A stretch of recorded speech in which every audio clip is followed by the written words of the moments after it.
Josh Groban, thank you so much for joining us. I have a very important Pleasure. question to ask you because I was looking at my great Comet book before talking to you, and I It's a was good like, book. it is really, really fantastic. And I was like, hold on. I was like, is this you pre-pandemic? And is this you after the pandemic? Although you look fabulous. So I think I know which picture. Yep, that does it. Yeah, that is, could not be more accurate, Jose. Yes, yes. But I will say though that in the second picture, even though I do have a half-empty bottle of wine, some great reading going on. I got to say, there's some amazing reading and writing going on. So it's been a time, I think, for all of us. But I think the thing for all of us in the artistic community is that we're all kind of, in some ways I've never been more connected with my creative friends and family because we're all just checking in on each other constantly and finding ways to send each other what we're working on and invite each other to each other's Zooms, whether they're creative or friendly or just a drink on a Friday night. I do hope that part, when we return back to some semblance of normal in the future, is the appreciation of what we had, who we have around us, and kind of taking things back to the idea of just like, we're just going to be there for each other and support each other. That can get lost sometimes when you just got nothing but a fast treadmill of things you're trying to accomplish and places to be and people to see. It's I think that's one silver lining amongst a bog of awfulness. Yes, those pictures are accurate, and you just made me miss my Comet family, and not miss the having an accordion and a fur coat on every night. I got a little warm, but everything else. Well, at least you didn't have to be the ones climbing those stairs, because I've talked to some cast members and they're still complaining about their knees.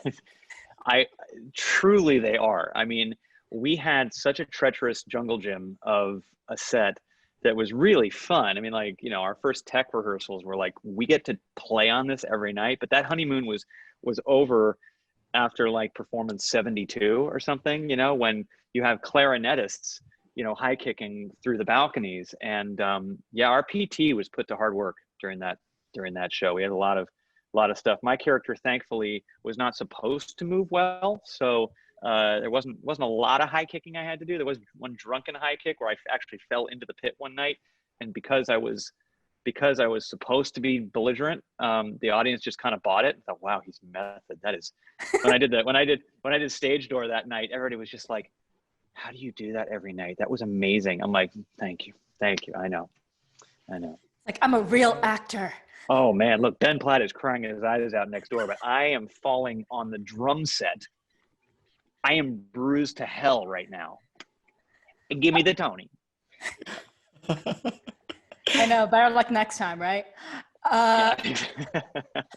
Well, I only fell once. If I fell more, I've learned my lesson. Yeah. That's very good. So you have a new album coming out, and you're going to be doing a series of concerts, and your first concert is going to be Broadway songs. And I wonder if, going back to that book with Pierre, what is it like to put together a set list of your favorite Broadway tunes? Because there's like a billion, like a gazillion. It's hard because there are just so many from so many eras of musical theater, so many eras of your own life where you were inspired by musical theater. When I think about, being a child in the 80s and kind of the explosion of the grand, just format changing musicals of that time period to now, when you have so many forward thinking and genre breaking plays and musicals, now some of them now virtual. I mean, like, we're in a whole new territory of expression in the theater, inclusiveness. There's just a different, everything has shifted so much. How do you choose all the songs? How do you choose all the eras? And so that's the thing that kind of can be the most debilitating when thinking about songs, is you can just be stuck because there's just too many to choose from. But I do have a little bit of a template with the Broadway album stages that I did, because I went through a lot of that hard part doing that album. I chose, when I did that album, to just focus on the songs that I grew up with. So focus on the stuff that that really introduced me to the world of theater when I was a student.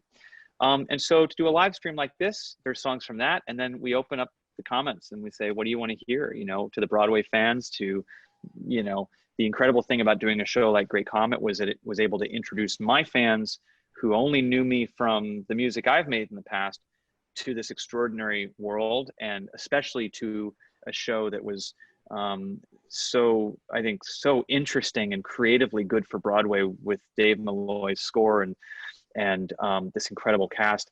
And so I got a lot of my fans to now follow me into the Broadway universe, and I made fans that only then knew me from doing the Broadway show that hadn't previously listened to my other stuff. So a show like this in some ways is the most important to me, because it gives me a chance to honor that world that's meant so much to me my whole life, and do it virtually, which means that people from all over the world can listen to it and hopefully be, invigorated by it if they're a fan of my stuff and we'll learn about these songs, or if they're a fan of that world and they get to listen to it from Argentina, wherever, France. So we had 63 countries that tuned in on the last one. So it's an exciting time to do a show like this when we all miss Broadway so very much. Right. And I feel like with the live stream, you're mimicking the experience of seeing someone live, and, it can't be replicated again. And Yep. So since you've been doing this throughout the pandemic, have you learned what's the key to performing via Zoom, especially music? Because I feel like music has been a tougher nut to crack. Yeah, definitely. So to the first point, that's one of the reasons why I wanted to do it live, because I think a lot of people are, they're pre-taping, and they're pre-taping in extraordinary locations, but it's still the same as if you were to go buy a DVD of a concert from wherever. And we really wanted this to have as much of the communal aspect of being in person as possible. So when we fade up, that's happening, and I'm getting a feed in real time on my iPad of people commenting and tuning in, and we might change a song because somebody says it online. There might be cracked notes. There might be better notes than I've ever sung in my life. The amazing thing that comes from the live performance, we wanted to do that with this. We wanted this to be a way for people around the world, which is why we're doing them earlier in the day, Pacific time, so people from around the world can tune in, to come together. And it is weird not having applause at the end of the songs, but to read the comments after the fact and to see so many people have a moment of escape and to be able to connect in that way just meant everything to me. And I was able to perform for more people than I would ever perform for in a single concert. So, but the sound issue is a big one, because I started doing these kind of in my bedroom, and I was just kind of singing into my laptop. And then I started, as a joke, I went into the shower and started singing fully clothed, and the acoustics were incredible. And so people were like, sing more songs in the shower. And so I wound up doing these shower songs.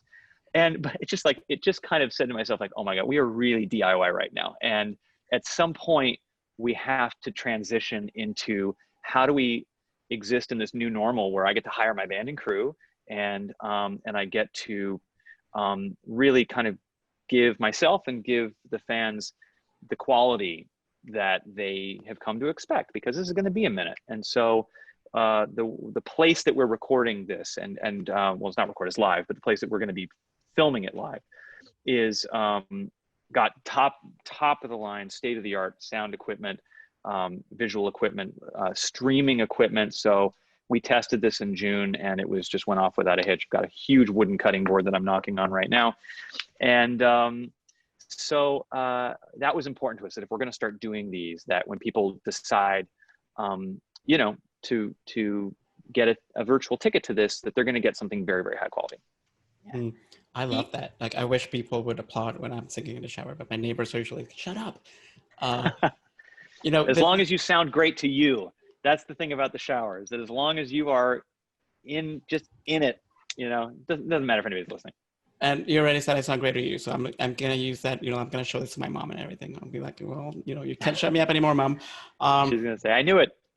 I have a serious question, so I'm gonna stop laughing. Okay. We're recording this a few days after 9/11, and I think about you. Okay, that sounds strange. I think about your song, "You Raised Me Up," around that time, because it was a time, I hadn't moved to New York yet, and I was living outside the States. And I remember your song becoming an anthem for what was happening, and seeing people literally the soul of the country and also the soul of the world in many ways rise up again. And I wonder for you, I cannot believe that it's been so long since that. And I wonder, almost 2 decades after that, you haven't aged a bit, and neither has your song. In fact, like it's a song that even, it's appropriate for what we're going through right now all over the world. It's a song that's, it's one of the anthems of humanity, I would say, of the time that we've been alive. And I wonder what's it like for you you recorded that song so long ago, and it's still so freaking important and so iconic. Yeah. Well, first of all, I appreciate you saying that. It means a lot to me. So often we record, I'm in a little studio, and you put songs out there and you hope that people will connect. And stories like yours remind me why songs like that, why making music, why continuing to sing, especially songs of hope, I think are so important, because they are timeless. And the amazing thing about a song like that is that, I was so young when I recorded it, and I feel this way about a lot of the songs I recorded at that age, is that I enjoy actually singing them more now than I did then, because I've lived since then. Like I was kind of like thinking to myself, whether it's that song or another song, there were a lot of songs back then where like I got the broad stroke of why it was important, but there's only so much you can tap into if you haven't like walked it yet and been through it and experienced it. So to go back and sing songs like that today, where I've witnessed the country changing in so many ways, where I've been through so many experiences where we've had to be there for each other in ways we had never expected, where togetherness and defeating, otherism and fear and anxiety more than ever is so important. It feels so wonderful to have a song that can be so universal like that, and to uplift people. I think songs of hope, songs of thanks, songs of gratitude, they never die. There's always, in good times and bad, going to be great reasons to have those songs in our lives, and to have those songs as the soundtrack to help us get through the hard moments and to celebrate the good moments. And so as somebody who has a couple of songs like that in my catalog, it never gets old for me. It never gets old for me to hear a story like that. It never gets old for me to go out and sing it and see all the iPhones in the air, it's a great feeling. And so to that point, on a broader scale, having music just in general right now has been so mentally life-saving for me. It's been such an amazing thing to be able to create. I feel very fortunate to be able to create, to be able to be a fan and listen, and to be able to have fans to listen to what I do. I'm very, very grateful. So thank you for that. Yeah, you Raise Me Up is like a very optimistic song, but actually, so like when Adam Schlesinger died like earlier this year from COVID-19, and he was such an amazing songwriter, and he was incredible. And I loved and Crazy Ex-Girlfriend, like I rewatch it pretty regularly. And Brilliant. As soon as I heard the news that he had passed, I put on the end of the movie, the song that you sang at the end of one of the really dark episodes of it, because for me, that song has always been so, it's one part morose, but one part actually like quite like funny, like, and in the way it's funny, it's an oddly uplifting experience. And so like, how have you been going through like your old catalog to kind of remind yourself of what gave you hope before this? Well, I mean, first of all, Adam was just such a brilliant songwriter, and he was so exceptional on Crazy Ex-Girlfriend as a writer, because he was able to do that thing that is deceptively one of the hardest things to possibly do, which is to write something with humorous overtones that underneath the surface are actually full of so many incredible truths and are actually very, very poignant. And so to be able to make somebody laugh and really listen at the same time was one of his greatest gifts, and he's going to be so missed. And I was so proud to have sung a song of his with Rachel Bloom. And yeah, I mean, I've been going back. I mean, part of the fun of these live streams and getting requests from people is that you go back and you start kind of rehearsing and listening to and singing songs that you hadn't really thought of. I'm not like my own biggest fan. Like that's for other people. You know, once I release something into the world, it's for them. And so when you get asked to do songs that are kind of deeper in your catalog, stuff you haven't listened to or assumed you were going to do anytime soon again, and you get a note from somebody saying that this song's meant a lot to me, or this song, the message of the song has changed for me because of X, Y, and Z. That's the kind of back and forth that is making these so fun, because when you go out and you do a mega tour, if you've got your tour and your trucks and your buses and you're basically a traveling circus, you can make some changes every night, but every one of those changes has a light cue and a sound cue and 50 people that need to know what you're going to do. And so to do these where we're much lighter on our feet, and we can switch it up, and we can take requests, and we can decide, you know what, I'm going to tell this story, and this story is leading me to a song I never thought I'd do, and we're just going to do it. That's really fun for me. And so I think for me, going back into the catalog, sure, I'll listen to that stuff and I'll find new meanings and all kinds of things. But as somebody who, mostly gets the most meaning from my songs by performing them for people, that's where it's been the most fun for me, is to get those requests. Yeah. Okay, I'll request that at the movie next time. Yeah, it's a great one. I might have to do it. I might have to do it on Broadway night. Yeah, because it's about like how life is like it's meaningless. It can seem meaningless sometimes, and I feel like that's like the mood of this. Life doesn't make narrative sense. Yeah. Well, I'm gonna be like the weird one here and be like, I have never felt more hopeful for so many of the reasons that you're actually mentioning right now. Like people all over the world get to see your work. People who weren't able to see you on Broadway, for instance, get to see you sing Broadway songs. And can you talk about the other side of that, about the things that are actually giving you hope right now? The things that are, the theater that you've seen maybe on Zoom, or if you're an Animal Crossing person like me, the Animal Crossing theater. Yes. Right? We'll visit each other's islands soon. Yes. Yes. Yeah. Can you talk a little bit about that? What's making you excited about, things that are from this new world, so to speak, that you wish we could carry into the old world when we go back to it at some point? Absolutely. I think that, one of the things that, and I kind of touched upon it earlier, but the fact, I wrote a song that I released, but I'm going to be putting it on the new album called Your Face. And it was simply inspired by the fact that all of the stuff that we rely on, all the stuff that we get to say we're doing, that we have, that we're looking forward to, we've been taken down to just who we are, how we connect as human beings, face to face, through a very, very difficult time, which can show the true character of a lot of people. And the thing that's given me that hope is that the true character of the vast majority of the people that I've come in contact with, when I'm not on Twitter, because Twitter is just but that I know when I walk around New York, when I'm in the artistic community, is good, is we want to help each other. We want to learn how we can best help each other. We want to grow. There's always going to be ways in which we need to shine a light on and be passionately angry about the things that aren't right and the people that don't have good intentions. But where I find hope is in the humanity that I've seen, where people do want to make change for good. People do want to find out how to grow from this. And just simply the thing that I'd like to have stay the same from all this is our remembering how important those simple things are.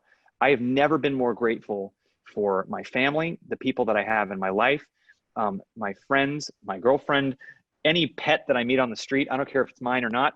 Like, the fact that now when I have a conversation, it's not 30 seconds. Like, I will keep that person for an hour because I want to know more.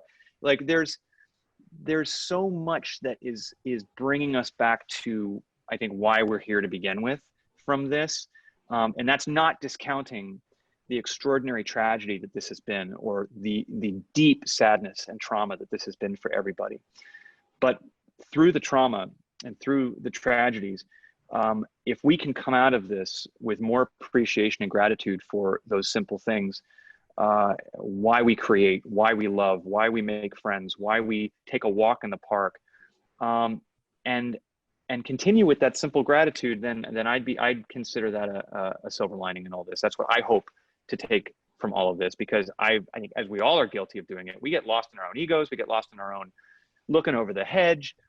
What am I doing? What am I not doing? Who's doing that? Whatever. We all are guilty of scrolling through Instagram and thinking about stuff that is not important. And it's a good time to take stock in what's important. And so I'll hold on to that. Hopefully, because we all need reminding, but music helps us with that too. Amen. I would say actually one more thing, Jose, because you got me thinking a lot about that question, and I've been doing a lot of thinking about that question too. I mean, I may not have the most eloquent answer to that question, because I think a lot of that internal conversation and questions about, like, how do you move forward? How do you continue? How do you grow? A lot of it is internal. Like, a lot of it is just, I think a lot of us are kind of swimming in our own thoughts about how we handle this in ways that sometimes you can't neatly express verbally, because there is a lot of time to think. There is a lot of time for that. But it's also given me a greater connection to the idea of faith. It's given me a greater idea of connection of being able to not control and being okay with that. And that doesn't mean it has to necessarily be within the confines of any specific religion, just the idea that it's okay to let go. And I think if it's a spiritual thing, if it's a religious thing, that being comfortable with the hope of faith is something that in our cynical world, we don't, a lot of people, especially my generation, sometimes kind of look with a side eye. And so that's been something that's been, and I've expressed it in some of the newer music that I've been singing lately, but has been something that I've been having an amazing time speaking with people of faith in every religion right now, talking to them about what brought them, talking to them about what it means to them to have that in times like this.